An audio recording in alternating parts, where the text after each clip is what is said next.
Hi everybody, we're in DeWitt, Missouri. This is in Carroll County. I was just at the site where Joseph Smith and Hiram Smith were allowed to escape in Rothville, Missouri, which is in Chariton County.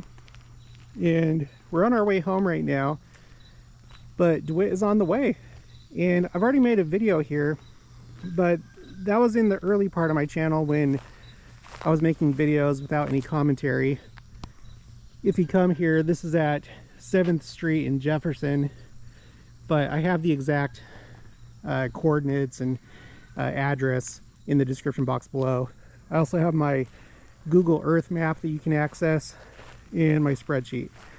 So the link for those two things are in the description box below.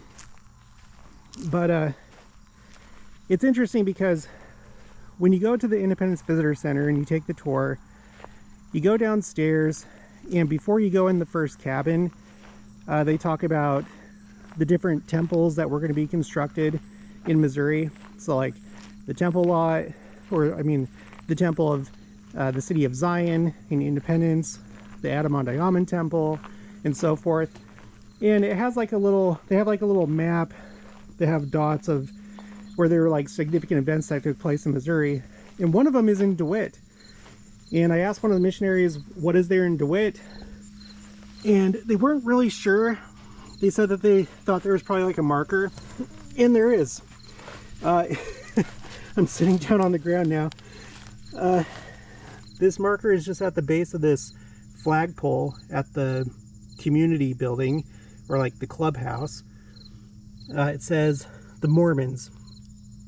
In 1838, members of the Church of Jesus Christ of Latter-day Saints, Mormons, living at Far West in Caldwell County, Missouri, were encouraged to settle at DeWitt by several landowners. Land was purchased near this location in June, and within a few months, several hundred Mormons had created a village of tents and wagons. Land was cleared, crops were planted, and homes were built. However, the persistent misunderstandings which had followed the Mormons soon reached Carroll County. By October, DeWitt was held in a virtual state of siege by non-Mormons from surrounding communities to avoid further violence. Sorry, it's a little bit hard to read. On October 11th, 1838, the Latter-day Saints loaded their possessions into 70 wagons and departed. And then at the bottom, let's see, this marker was presented to the people of DeWitt by the Church of Jesus Christ of Latter-day Saints, July 4th, 1976. Wow. So this was presented in the bicentennial year of the United States on July 4th from the church itself. And I feel like there aren't a whole lot of these like historical markers that have been put in place by the church itself. Usually it's other organizations like the Missouri Mormon Frontier Foundation, Missouri Historical Sites Foundation. More recently, the Far West Stake has been putting up historical markers. All right, on this side we have DeWitt, founded 1836, bicentennial 1776 to 1976. All right. And if you didn't know, the extermination order of 1838, it was rescinded in 1976. It was on the books all the way until 1976. And that was the perfect year for it to be rescinded, taken off the books, because of course it was unconstitutional. Let's see, this says 1776, 1976, Epler's Landing, established by Jonathan Epler in 1826. And then, yeah, there's nothing on the back. So, this is like a community clubhouse. I'm not sure exactly what that means. I don't know if you have like a, you like get a membership, or just they have facilities here for the city of DeWitt. I have no idea. I picture there kind of being like maybe a pool table and other stuff inside. I'm not sure, but they have this vending machine. But there's a few other things to look at. There's like a park, you know, that's my wife and my daughter over there, but you have swings and a little play set in a pavilion, some picnic tables. All right, and then we got this Fort Orleans 1723. So that's a long time ago. That's before the United States became a country. First settlement in Missouri made by the French, marked by the Carrollton chapter Daughters American Revolution, probably 1924. The 4 or whatever number that's supposed to be is chipped away, but that's pretty neat. Let me know if you've ever been, I don't know if like Daughters of the American Revolution, if they're still around or if they've disbanded, but if you know anything about that or if you're a member, let me know. Okay, so we got a bell and it says 1891 1987 in memory of Anna May Gross Portwood and other students in faculty of DeWitt Public School, presented by Maynard Portwood, Helen, I'm sure it's Gross, Feeney. Okay, well, that's pretty neat. Excuse me. And then down there you have 1891, and then we have yet another marker surrounded by these rocks. On October 23rd, 1838, about 800 Potawatomi Indians camped near here on the forced removal from Indiana to Kansas. They camped at Thomas Encampment. Having marched 10 miles after ferrying the Grand River, wet bottomlands and severe cold made the march miserable. Over 40 Indians died on the Trail of Death, erected 1999 by the DeWitt Community Youth Group and DeWitt Community Club. Yeah, so this is the community club right here. Wow, there's a lot of history in this little town, and this is a little town. It is not very big at all. It's actually very cozy, quaint, peaceful, especially today. Thank goodness temperatures are now in the 70s, whereas for like the last several weeks, I guess most of the summer it's been in the 90s and humid. A few times it's gotten up over 100 and it's been miserable. But okay, so we have one of these markers. I've learned, you know, I put together my spreadsheet and I'm including these different foundations that put these markers in place. And these markers that are of this style are done by the State Historical Society of Missouri and State Highway Commission. This one in 1953. So let's take a look at this. This one is for Fort Orleans.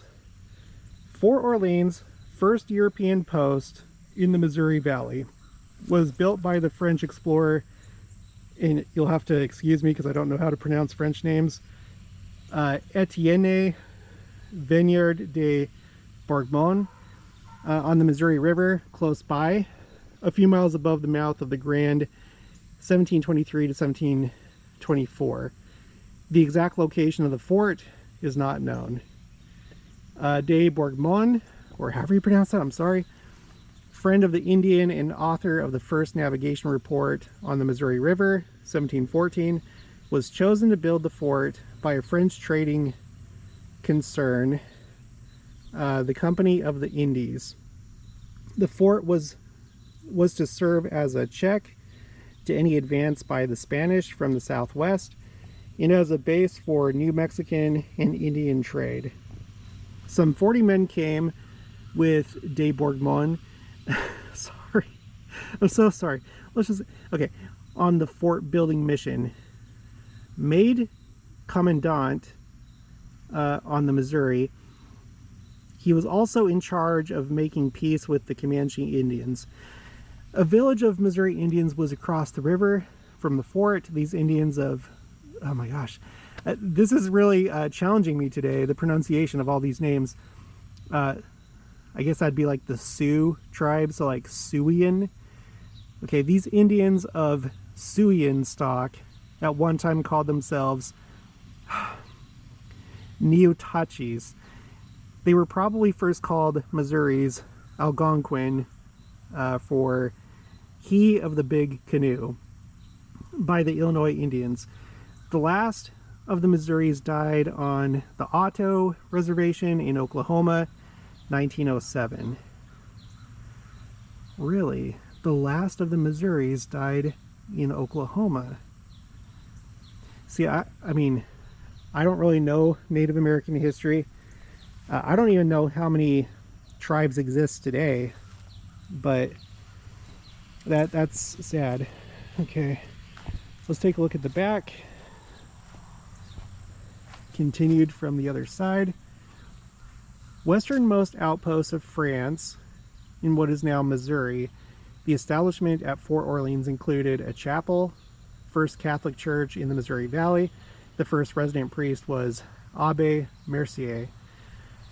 When the fort was built, de Bourgmont traveled into what is now called, or sorry, what is now central Kansas. Oh, that's where I used to live before moving to Independence. Not so much central Kansas, but like south central Kansas. 1724, where he fulfilled his commission to make peace with the Comanches. In 1725, he returned to France, taking several Indian chiefs and a young Missouri maiden along for a visit.